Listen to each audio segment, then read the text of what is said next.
Hello friends, स्वागत है हमारे यूट्यूब चैनल में। तो फिर से आप लोग के नमस्ते प्रणाम। तो यहाँ पे हमारा हस्बैंड जी ब्रश करत हो ना, हमारा लड़की ब्रश कर ले है। तो यहाँ पे हमारा दाल और हो गला, सब्जी हो गला, आटा सना मतलब सान देले है। और यहाँ पे देखा दूध भी तेज आँच रहा, भुला गई तो दूध गिर गला। तो ये भी जल्दी जल्दी बना के बस जाए के लड़की के छोड़ के आवे के, हम नहा धो के पूजा पाठ कर ले। अब जाए के अब ओके स्कूले छोड़ के आवे के, तो फिर हस्बैंड जी के खाना मतलब वो छोड़ के आवे ना तब खाना। तो यहाँ पे हस्बैंड जी बैठ के ना खाना खाए, उनका थाली लगा दे ले। देखा यहाँ चार है मरचा का और सब्जी रोटी दाल चावल। तो हमारा हस्बैंड जी आज ऐसा कुछ मतलब कि बात करे लगना है कि या बैठ के हमेशा ही है यहीं पे बैठ के खाना, तो हम बना के दे ला वो बैठ के खाना। तो अपन बात भी करीला जा, साथ में खाना भी खाना।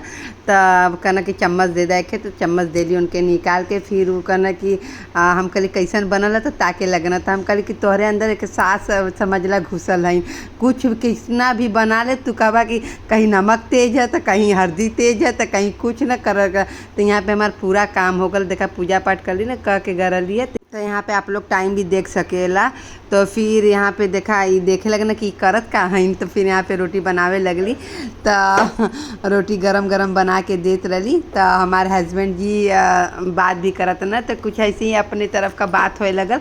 तो कुछ बात करे लगना, इतना मतलब कि हंसी आयल, इतना हंसी आयल। आप लोग खुद हम थोड़ा सा ओकर वाइज मतलब जौन बात कह लीजिए तो लेकिन अब 3 रोटी 4 रोटी के बाद तो अरे ना ना बहुत बढ़िया खाना तो लगा नहीं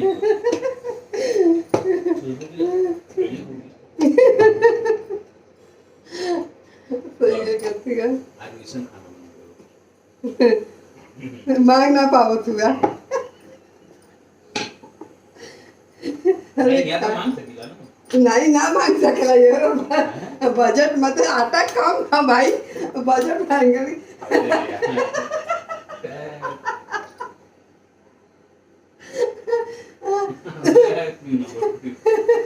तो मेरा सीन हो गया ना यारो, कम आटा देखा भाई, गुजरात यूपी में आ ही जाता है, हिसाब से खा महंगाई। कुछ तो ही खा जीवा तो हम का खाई।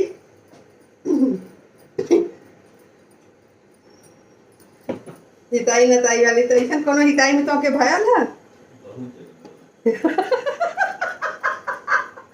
तो जब वो समय तो वहाँ तो खेती होती, कुल चाउर गेहूँ होला, तो उन्हें पर तो कैसा रहा।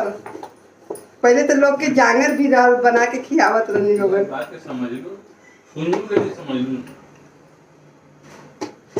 नहीं, हम समझ गई बात के, हम तार बात समझ गई, लेकिन ई कहते आटा कमी ना रहा, खाली रहे भाई कैसे मांग सकते हो। अच्छा कैसे मांग, रोटी हो गई लगी, नजर भी लग जाए कि कितना खा था। भले ना कहीं हमने बोली अंदर अंदर कहीं है। अब वो दिन गई ना भोजवा खाए, हम कहीं कि बीमार है, लेकिन चल बस हमने ले नहीं ले ला काक रोटी ले, अरे ले ला यार, ले ला होगा। ये कहे कि पड़ा नहीं, बस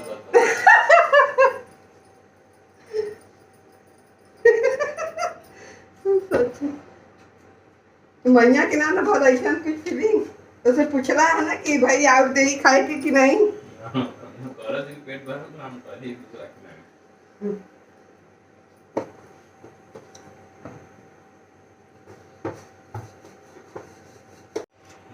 हिताई वाला काम बढ़िया बनोगे तो यार, अरे बढ़िया बनैले तो हम के रहे थे खाए के कि एकल्ला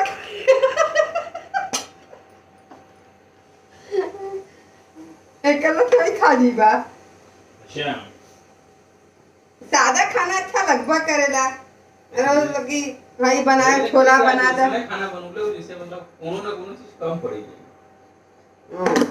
रोटी दे काहे कि सादा खाना ही अच्छा लगेला। अब वो रोज बारे तो जाके मंचूरियन पिज्जा बर्गर खैता आदमी, खैता नहीं है तवार के जैसे जाके खैता है। अब घरों में बनावे के तो आवेला, लेकिन ये लगला ना कि टिफिन में माही बस रोटी था। हाँ भाई काहे कि तवार के खुद कुछ चीज खाते तो रोज रोटी सब्जी अलग अलग किस्म का सब्जी बना दा लेके जा खाते, तो एक दिन से ना फर्क पड़ी शरीर पे। अब ले घरों में मंचूरियन कोई ना बनाओ। सैंडविच बनाई ला, लेकिन आप सोचले कि ना बनाई, आप बस सादा खाना बनाई। भले कोई कुछ कह के रे कि लगा था ना आवेला का, कि बस जब देखा रोटी सब्जी दाल भात, लेकिन सब्जी का वैरायटी बदल दा। और रोज अचार हमारा मस्त था ना, मरचा वाला। बहुत मस्त था।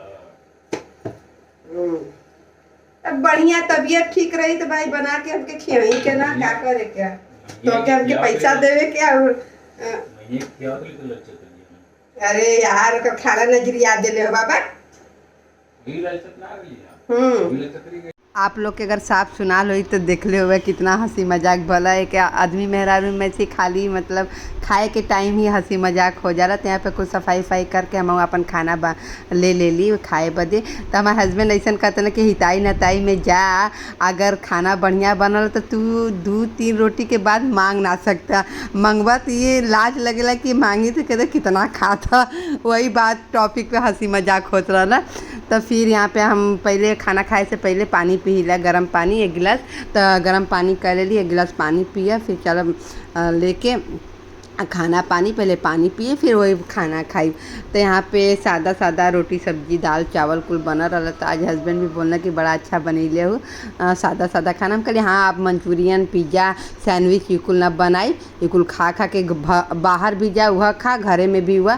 तो आप सादा सादा बस खाना बनी एकदम यूपी बिहार के स्टाइल में, और सादा सादा खाना खा, बस संडे के जाए के तो बहरे अपने जौन मन तवन खाए के। तो यहाँ पे देखा खाना लेके हम आ गई थी खाए बदे मस्त से। और फिर उसके बाद लाइट वाइट बंद कर ली भाई, बिजली का बिल बड़ी आवत है। गुजरात में रहते जा भाई तो बहुत बचा के रखे के वही। तो यहाँ पे लाइट बंद कर ली, और फिर उसके बाद यहाँ पे भी लाइट बंद है। तो चलो फ्रेंड, अगर आपके हमारा ब्लॉग अच्छा लगा तो लाइक सब्सक्राइब कमेंट करिए।